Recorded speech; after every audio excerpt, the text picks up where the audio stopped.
boats and stuff? Yes. Oh yeah. Give me, what do you got? Okay, now tell me this, ready? Dunkirk, I believe, is in Belgium, but if you said northern France, I would go with it. It's in Belgium. Okay, so Dunkirk's in Belgium. Right across the English Channel. Remember that, okay, ladies and gentlemen? Dunkirk is a place in Belgium across the English Channel. How wide is the English Channel? In some places, probably like 3 miles wide type thing, right? 18, whatever. Let's just say 20 miles wide, whatever. But there are places you can see England from France in this thing. So it's not that wide. Okay, Dunkirk. What's going on in Dunkirk that has to happen here? Go. Doesn't like all the people from the town drive there who have boats come to the docks to First pick of all, up why though? Why do they need to go to Dunkirk? Go. pick up the troops up? The German tank line is pushing up. Yes. And what is in Dunkirk as we speak? The Allies. Yeah. Okay, the Allies, the good guys, are in Dunkirk. Give me a number. How many? Anybody know? It's like 100,000. Who said that? Nice job. Over 300,000 good guys are in Dunkirk.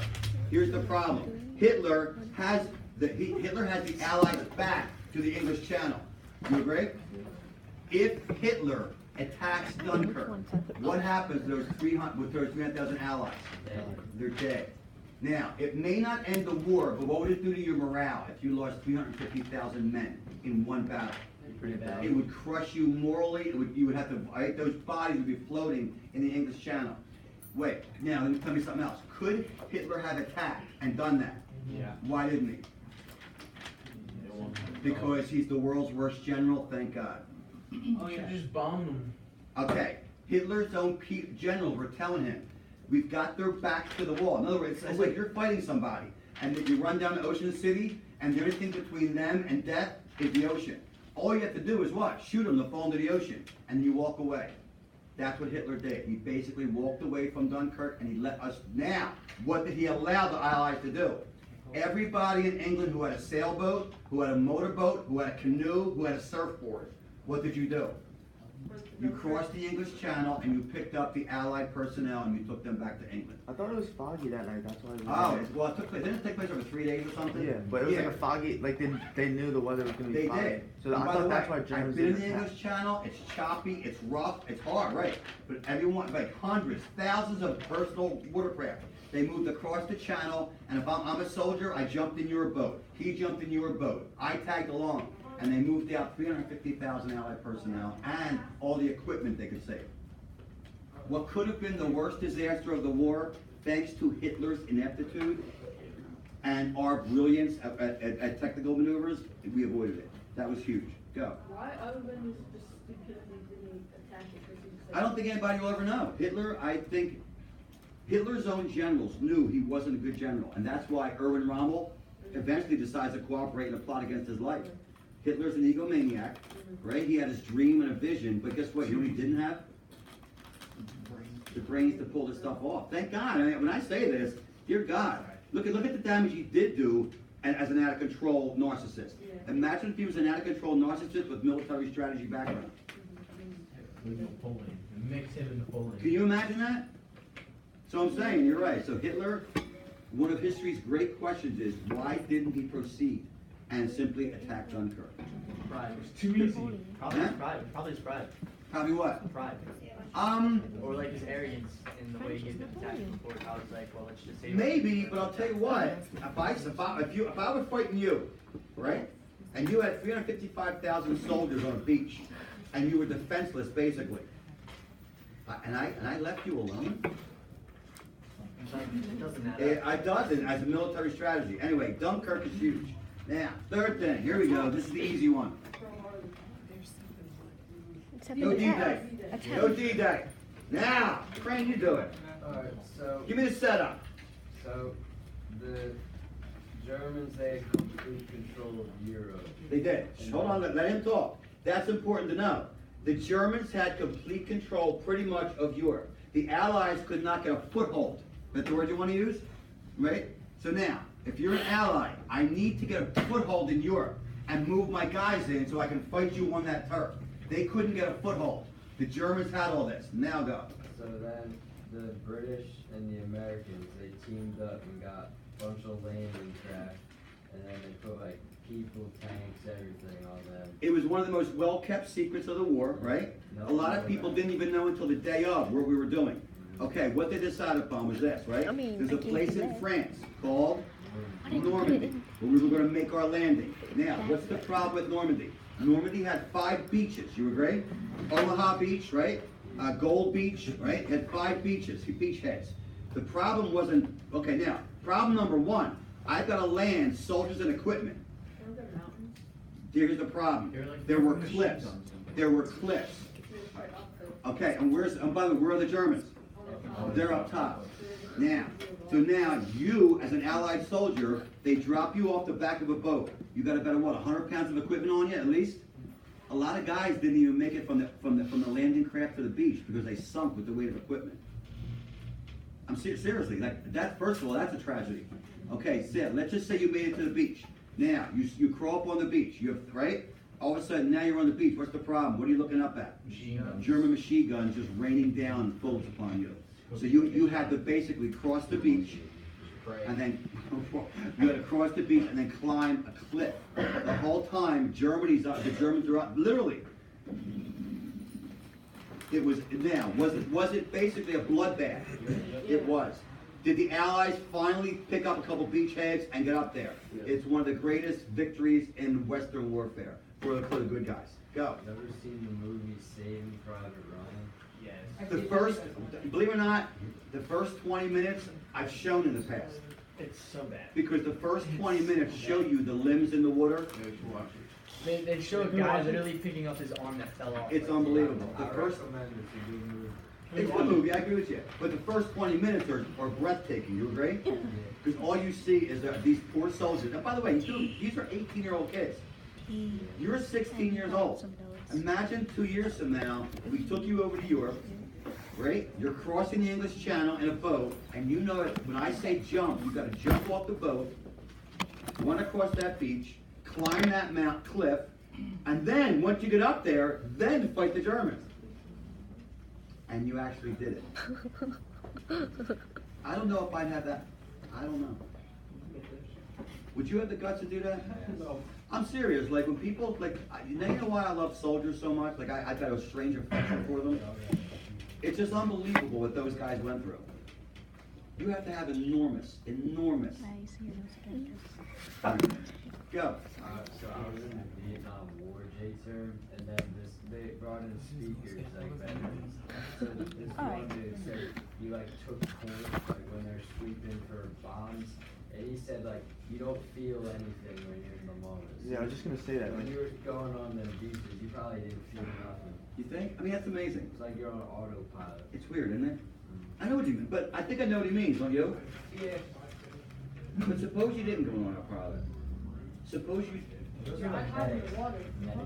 I mean, I don't- suppose something didn't take over, and suppose you were scared out of your mind. Yeah, I don't know. I've had in the water. Would you? I mean, On the way in, I Yeah. think. On the way in, I would think like that's when they're scared. Obviously, no. You know what's funny? Exactly.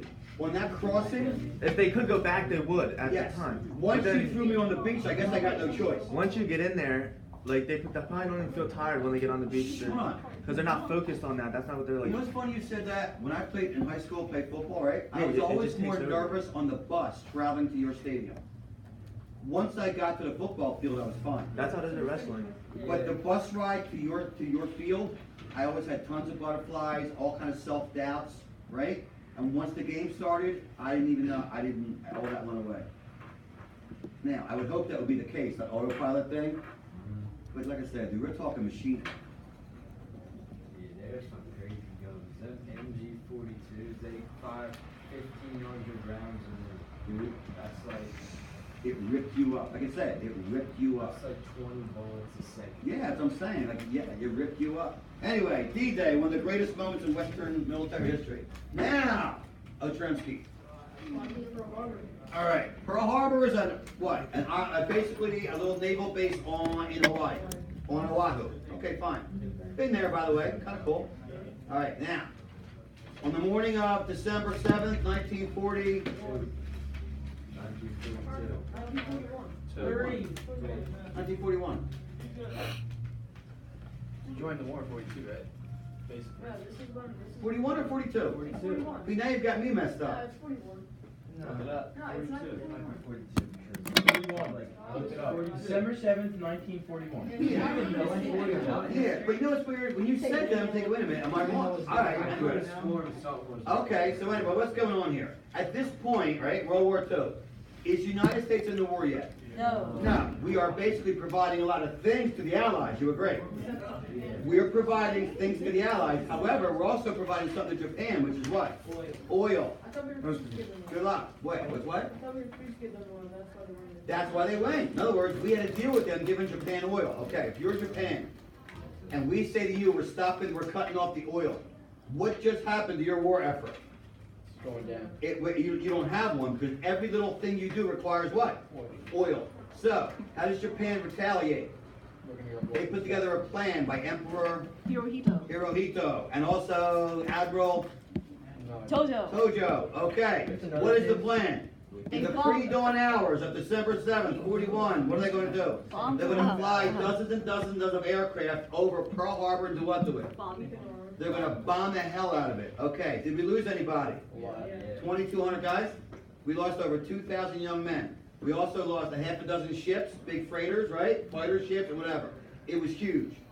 We didn't see it coming. Could you call it a sucker punch? Yes. You could. Could you call it fighting dirty? Yes. You could. Could you say that they woke a sleeping tiger up? Yeah. They did. Okay. And what? Yeah. Now, at this point, what opens up for America is the Pacific Theater. And all of a sudden, who are we going after? Japan. And where's that going to lead us to? Harry Truman and the atom bomb. Oh, I know. Go. What's the one battle? It was like on one of the Japan islands where they would hide in holes, like one of our troops. Yeah, Iwo Jima, but Midway, Iwo Jima, these were, by the way, I'll bet you that soldiers in the Pacific Theater, they went through living hell over there. My history teacher That's what I last year. think. Meaning, as bad as it was in the European theater, at least there was some sense of civility. I think you were fighting on primeval conditions out on these islands. My history teacher last It year. was unbelievable, right? His grandfather was in the war. Who was? My history teacher last year at Wordtown, and he said they would hide in the holes like our guys would, Yeah. and they would have a Japanese guy that like they taught him to speak English without like an accent and stuff, and they would have him and he would walk around and he would say like English names like, "Hey Ryan, you there?" And when they would answer, he would just slice their throat. Really? Yeah, and he said his grandfather was right next to one guy in the hole, and he like just thought something was funny, so he didn't answer, and the one guy did, and he died right next to him. It's scary, isn't it? Did I tell you that a boss I used to work for, his job was to clean up the radioactive? Did I tell you this? When I worked in a diner when I was a kid, in fact I worked in a diner, I met my wife when I worked in a diner. Anyway, so I'm working in a diner, and the boss, I knew this guy for 15 years. I loved him, blah, blah, blah. His job in World War II was, there was a place called Bikini Atoll, A-T-O-L-L. This is where we did a lot of our atomic testing. His job was literally to leave ship, get a little boat, go onto the island, and bring off animals they had put on there for the specific purpose of finding out the damages of radiation. And by the way, back then when they did that, they didn't put these guys in radioactive suits. They just went on the island wearing normal gray. Anyway, it was his job, and he said he would pick up goats, right? That were like, their heads were like growing out of their ears, you know what I mean? And like their stomachs were like over here. In other words, his job was to pick up animals and take it back to the ship for testing. I always thought that was a nasty ass job. Huh? Well, it's funny because, I think at that point, no one knew how bad radiation was. Somebody should have. Probably the scientists. What? Somebody should have recognized. You agree? Yeah. How come, ready for this? How come I think that, I hate to sound like a conspiracy theorist guy, how come I think maybe somewhere there was a reason why they didn't put those guys in spacesuits? See what happens. Oh, yeah, because See what happens. So in other words, the guys who thought they were there to bring off animals were really there to be the experiment. How freaked up is that? Yeah, that's definitely the case because if they knew something would happen to the animals, Right. so obviously something's gonna happen to the guy. Right. So in other words, You thought you were bringing off the guinea pigs, but actually, You are the kid. you were the guinea pig. Nasty shit. Anyway, so, Pearl Harbor, blah, blah, blah, blah, blah. How about this one? Why am I putting Stalingrad? Go, Crane, tell us. First of all, where is Stalingrad? Southern Russia. Yes, so it's in Russia.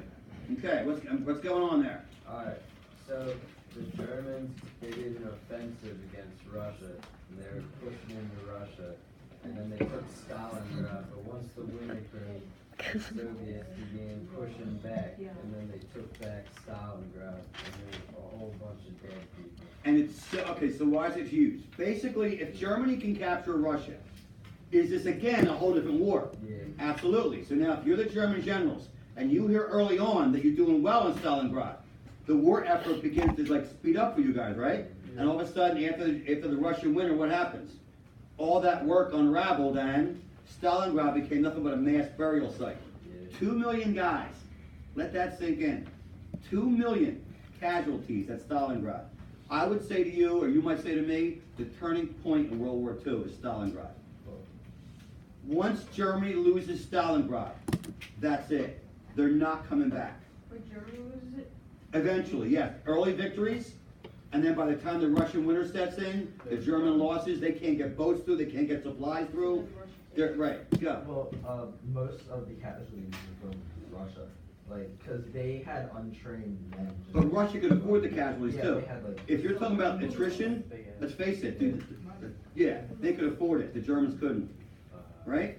I agree with you. Yeah, the generals thought he was crazy, and they kept asking him to leave, but he didn't let him. Okay, how come I think that it was battles like this that the German generals start to question Hitler's sanity? You agree? Yeah. If I'm a German general, my guys are over here like sucking on ice creams, right? I got no bullets for my guns, right?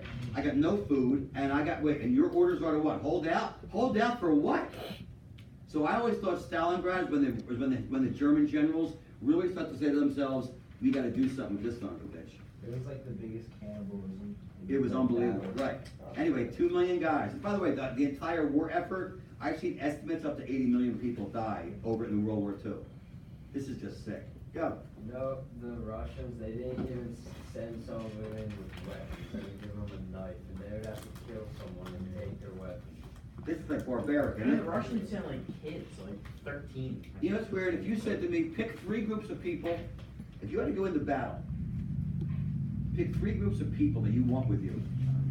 One of mine, right? One of mine would be the Russians. Them sons of bitches should just get. I What? wouldn't take none. Russians, 211.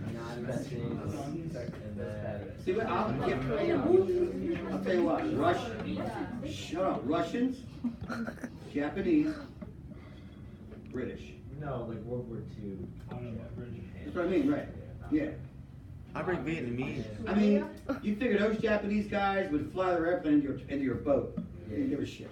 We shot one, two. Right? You gotta be a little nuts. Although, I always heard that they got those guys all drugged up. yeah, they were drunk. They were all drunk and drugged up.